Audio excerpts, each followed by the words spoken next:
Hi, this is Rachel with Fiona Sandwich Patterns, and in this video I'm going to be showing you how to make this national park sign to go with any block, and you can put a patch in the middle to show off all of the fun places you've been. So let's get started.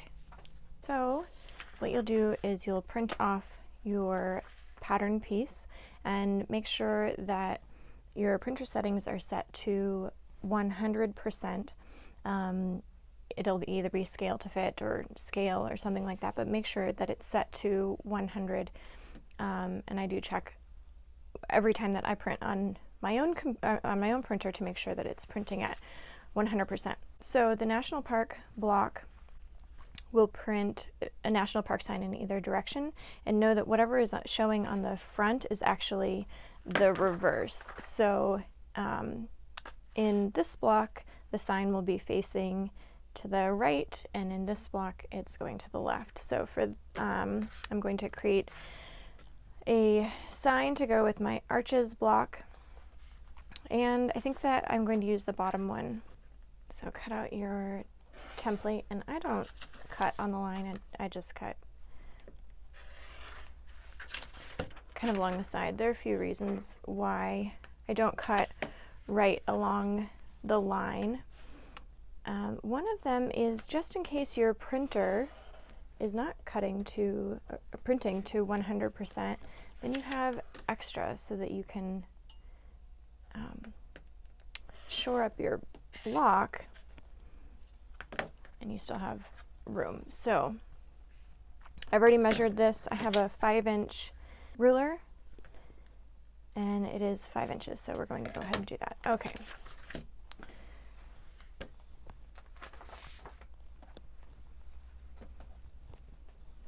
So we're going to give this one a press. This is one that I have previously cut, so that I know that that's the right size. And some blue for the sky. Most of these blocks will use about a charm pack, or a charm block rather, for each piece.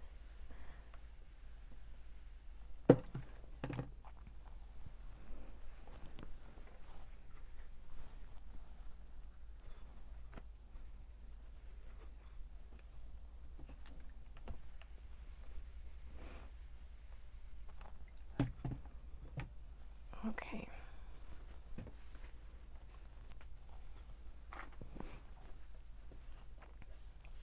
Now what I do is this part down here is going to be the orange, so that it kind of matches across with this one here. And then this part is going to be blue, and this is also going to be blue. So I give it a measure, and I generally go more than 1/4 of an inch extra to give myself enough room. So this is measuring here at 1 1/4 inches. So I'm using my 1/4 inch seam and aligning it with the outside. So I'm going to cut about 1.5 inches by a little bit more than 5 inches.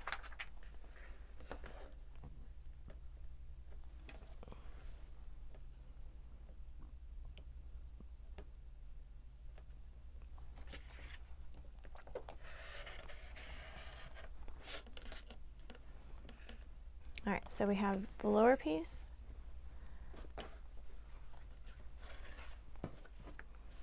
and then we'll do the same thing over here.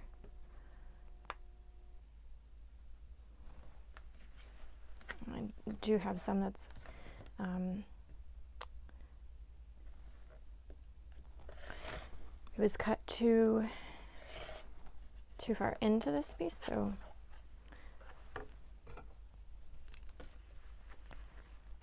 I'm cutting more than I normally would.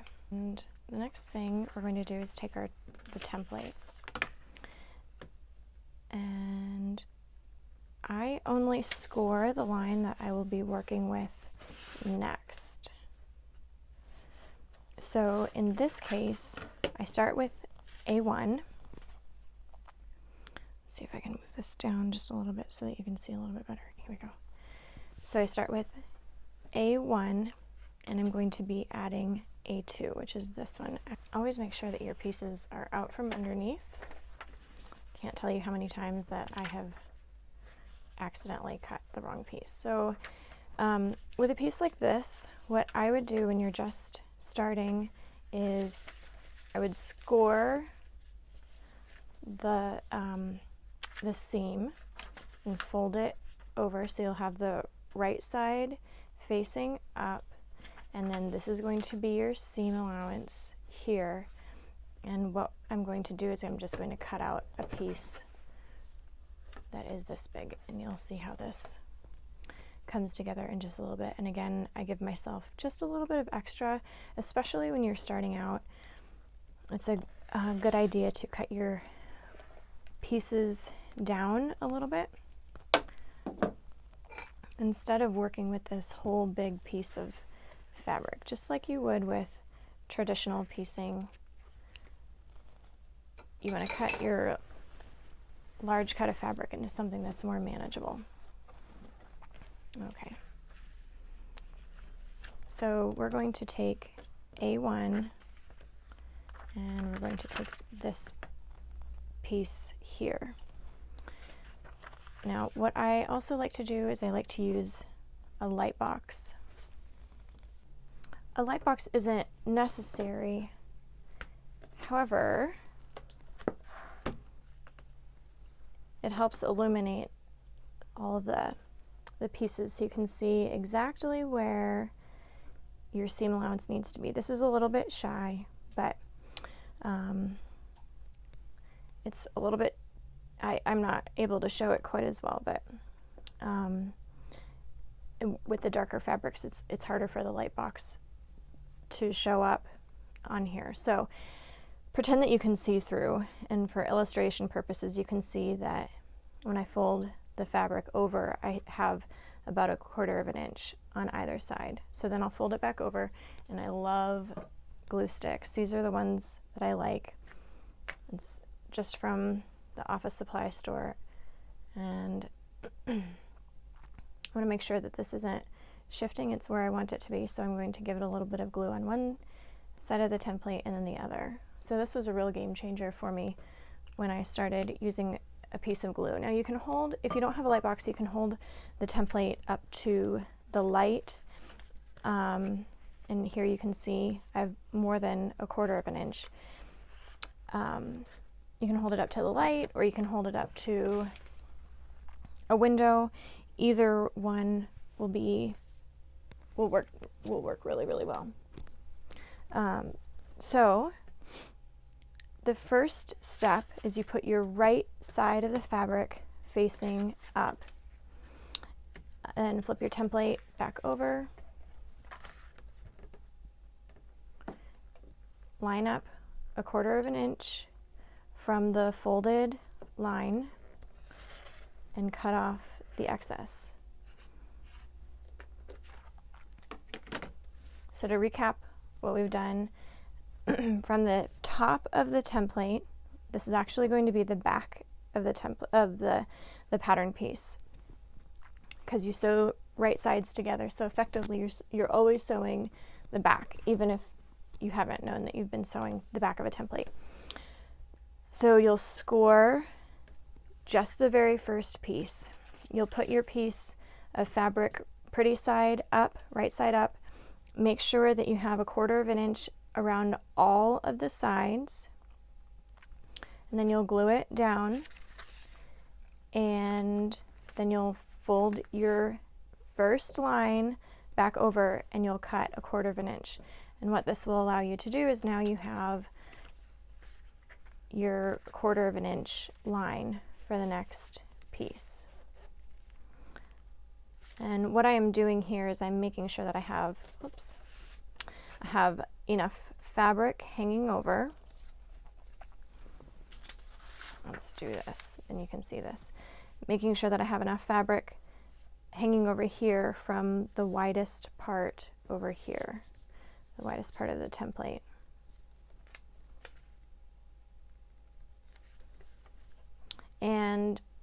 and so your second piece is always going to be matching right sides together. So it's only the first piece that might be a little bit confusing that is the right side up. And then everything after that is with the right sides facing each other. And it's hard to tell on solids which one is right side. I like to pin because I like to sew fast and I don't like my pieces shifting. I also like using a walking foot, but that's not necessary. It's also important to decrease your stitch length to 1.5 or 1.8. And then the next thing that you'll do is sew along the line. You can see all I did was just sew right along the line. Now, I don't need to trim anything here because this is a 1/4 of an inch seam.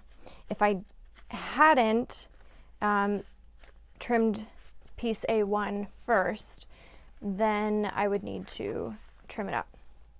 But I have found that it's confusing to me, and I tend to cut my fabric, like I cut this into this fabric, if I press and then I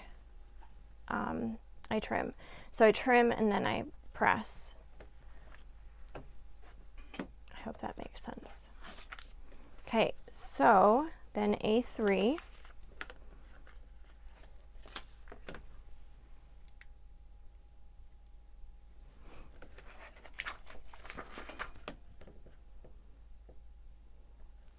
And line up the edge of your ruler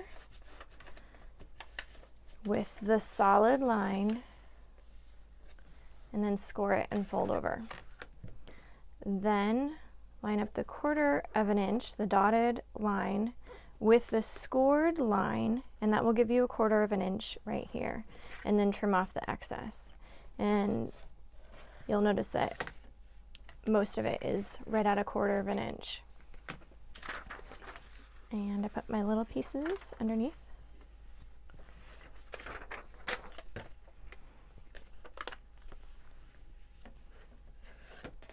All right. So then we do the same thing. And with this one, since this part is less than a 1/4 of an inch, I'm going to make sure that I give myself a little bit of extra room. And then I always hold down my template and I flip it over to see, do I have enough room all the way around? And yes, I do, and I'm not too terribly concerned about this being a little bit more than a 1/4 of an inch up here and a little bit less over here.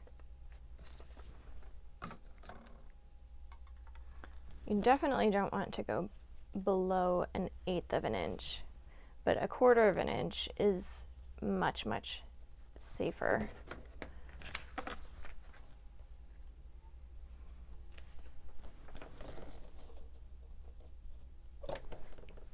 And then line up the center of your foot. I don't move my needle at all.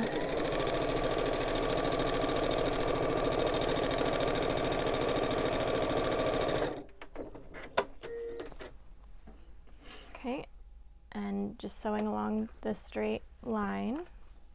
Oh shoot, I was a little bit too hasty. Sometimes that can happen.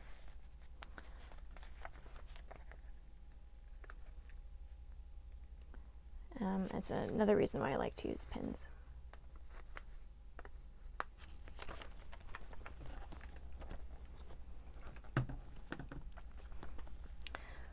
I notice that if sometimes when I slide the piece up, the fabric up, it catches right here under my machine and then it folds over.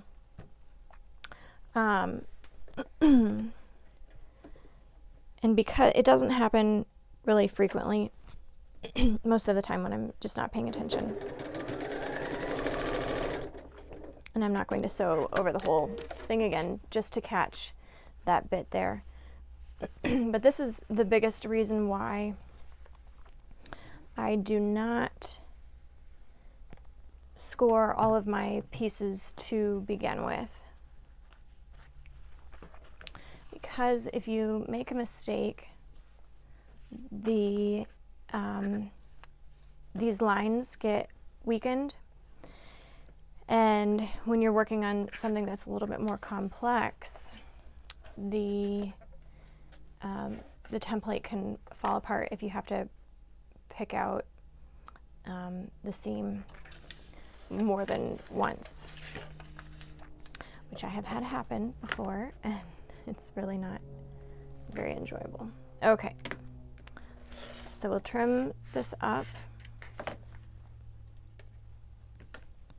and place right side up, so you know this is the right side up, and then this is the right side, so we're going to lay right side down and hold the piece down and see that I have plenty of room there.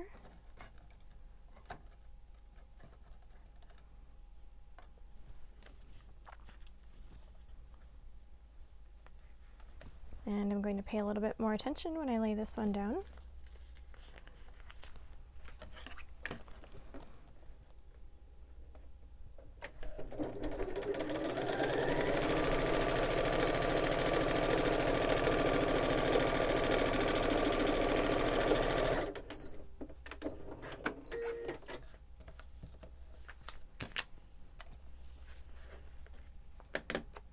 There you can see these are the right sides together, and then you open it, and then the right sides, all of the right sides are the right way.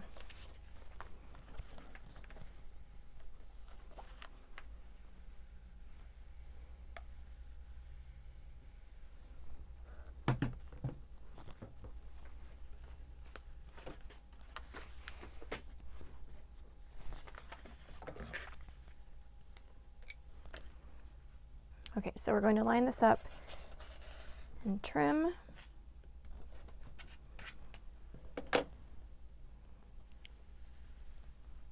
Taking care that we don't shift things around too much.